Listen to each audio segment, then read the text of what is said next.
Hello, welcome to another episode of The Writer's Craft here on Sparks 1524. I'm Nathaniel Miller. Continuing our series on how to kill it with a great villain, we're going to take a look at characterization.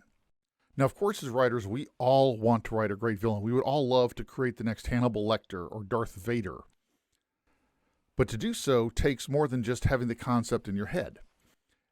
Characterization is one of the 5 factors that I personally think are critical to any good character, but specifically to a good villain.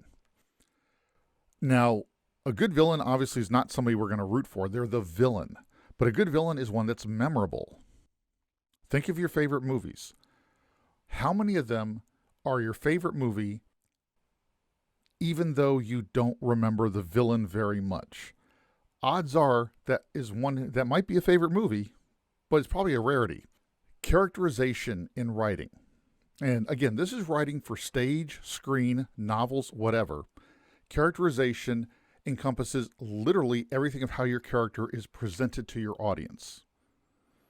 It includes the obvious, what they say and how they say it, how they physically look, but it also includes how they act and react. It includes the background behind them.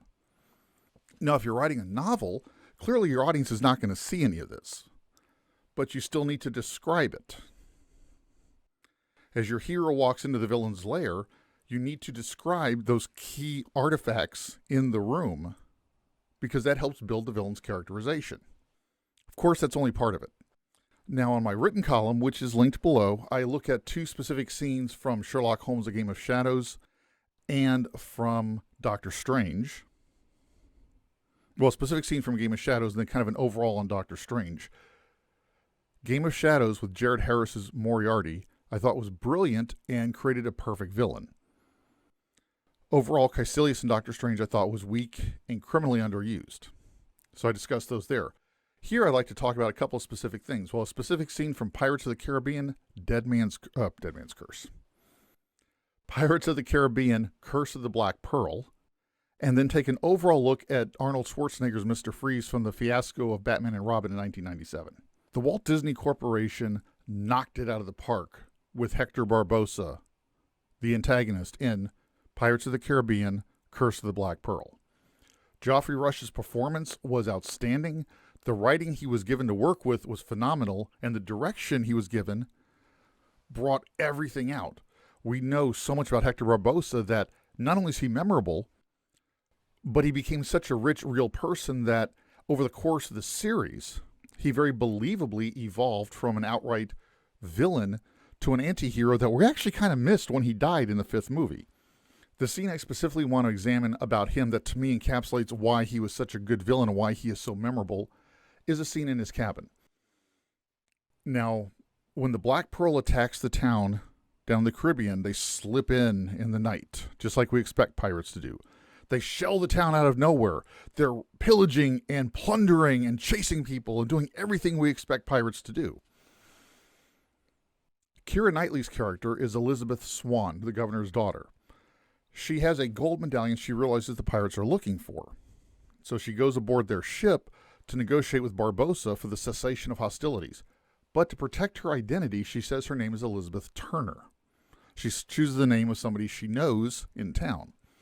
This immediately catches Barbosa's interest, and you see this. Since we're on board the ship with Elizabeth, you see this. We actually see him kind of react to the name. We don't know why, but we do. We just learned something. Well, eventually, she and he negotiate. He says, give me that gold piece and put your town behind us. So she does, and he leaves, but he kidnaps her. As he points out, their negotiation did not include her return to the town. Later that night, she's having dinner with him in his cabin, pretty much at knife point, but it's what pirates do. And so far, overall, he's behaving as we expect a pirate to behave. But that's where everything's about to change, and the change is done in a way that helps him become memorable. Now again, as a novelist, I have the same responsibility to convey this same information to you, my reader, as a film crew does on TV or the movies, or a production company does on stage. I just have to use words to describe all of this. I have to use words to describe Barbosa's actions and reactions, but but I have to do it. On screen, you need to show them from the character, not just have them being talked about off camera. Barbossa, again, has Elizabeth, to his cabin for dinner, and he's clearly enjoying toying with her, but he's also enjoying playing the magnanimous host. Yes, I'm your captor, but I'm still going to provide a lavish feast. Watch the scene, and I'm talking about, now we've all probably seen the movie, but go back to when you first saw it, or watch the scene again until the big reveal that the pirates are all walking corpses. Not once does Barbossa actually eat. Now, we obviously find out the reason why, but until we know why, he's not eating. Elizabeth is eating. But one of the first things you'll notice, at least subconsciously, is he never touches the food, but he's pushing food on her. Try this, try that, try the wine. Then he starts to tell us the story, or tell her and us, since we're with Elizabeth, of the cursed Aztec gold. He's never touched food, but he's pushing it on her. And every time he does, there's an increasingly, pardon the pun, hungry, lustful look in his eye. Try this, try an apple, try the wine. He's getting more desperate to watch her eat. That's telling us so much right there. It's making him memorable. We don't know why yet, but because we're experiencing it through his actions, his words. If this was a novel, as a novelist, I'd be writing, Barbossa pushed an apple toward Elizabeth.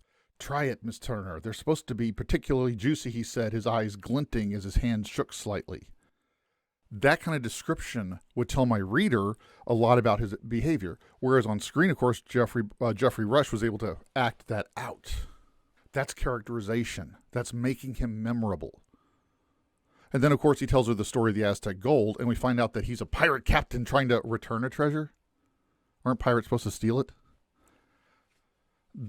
Now his dialogue telling her their motivations adds to that characterization. All villains, whether they're memorable or forgettable, have motivations.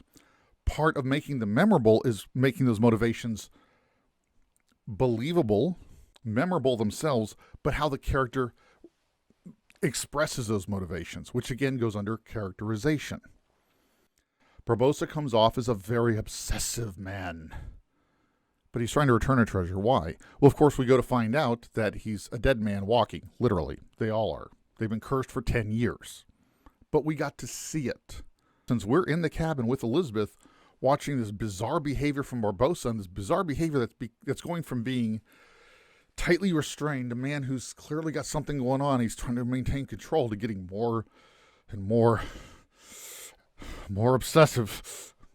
Because we're seeing it, we're experiencing it, he becomes memorable. Just like in your novel, if you're a novelist, you describe it, you give that proverbial word picture, it becomes memorable. And Hector Barbossa is one of the greatest villains, I think, in the Disney pantheon of villains. And because he's set up as such a memorable three-dimensional character, he shifts into an arc that goes to anti-hero very naturally. Because we have seen multiple facets of Hector Barbossa. But in just one scene in the cabin, and this is before Elizabeth actually stabs Barbossa and then bursts out on deck in the moonlight to see that these pirates are actually walking corpses. This is all before that, before the big reveal. We have learned so much about Hector Barbossa that we are going to remember him no matter what. That's a successful villain. That is successful characterization. Now, I want to switch over to 1997's fiasco of Batman and Robin. Mr. Freeze, though, is not just a forgettable villain in that he's almost laughable because of the characterization, or should I say lack thereof. Now, the character of Mr. Freeze has a very tragic backstory. His wife had a terminal disease, so he cryogenically froze her, and his name is Dr. Victor Freeze, F-R-E-I-S, or I-E-S, excuse me. But he cryogenically freezes his wife to keep her alive until he can find a cure, but during his search for a cure, he suffers a severe, horrible lab accident that mutates him into a man who has to live at sub-zero temperatures. He is obsessed with saving her. She is the love of his life, the one thing that gives his life meaning.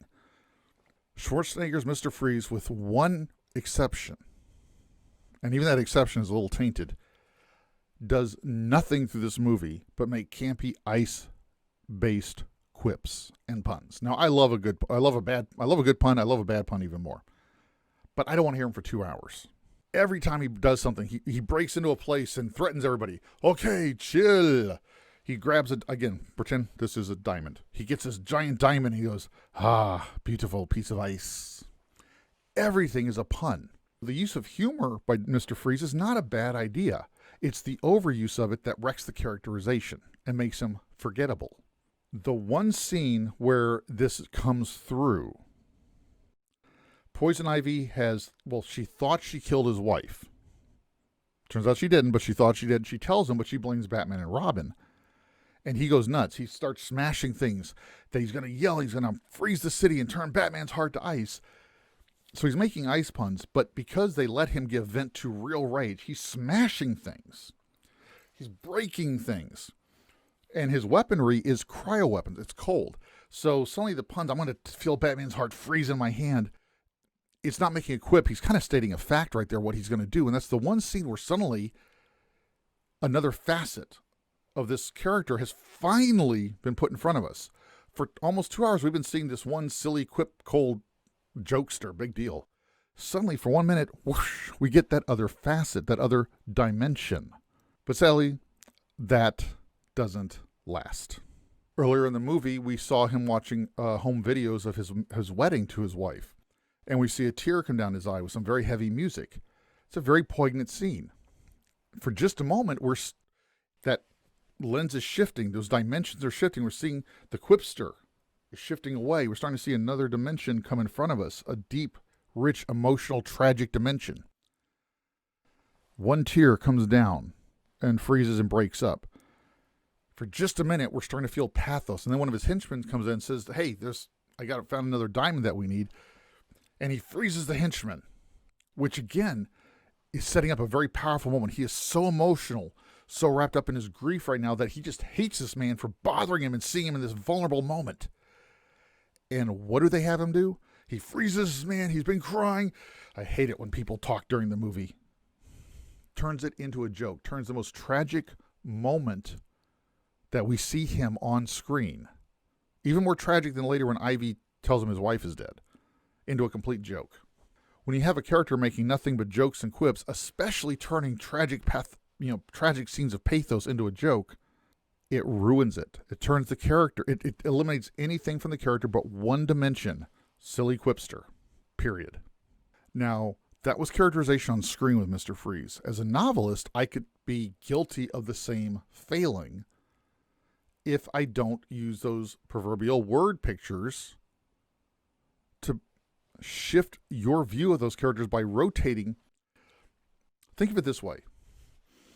Most traditional lighthouses have a big lens that rotates, and the lens has different facets that cause it to give the different flash. As you're watching the lens, it's rotating. You're seeing a different facet pass in front of you constantly. You're seeing it as a three-dimensional object that's showing you different sides all the time. Characterization is how you do that with a character. You're showing different facets, different dimensions. You're not just creating a one-dimensional boing. Characterization will kill your villain or elevate them into the firmament of greatness. Well, we hope. Thank you for your time. I hope you've enjoyed this video. If you didn't, but you stuck with me, I appreciate it. If you did enjoy this and you think it would be edifying for somebody else, feel free to share it wherever you like. I would ask you to hit that little like button too. That does help me out.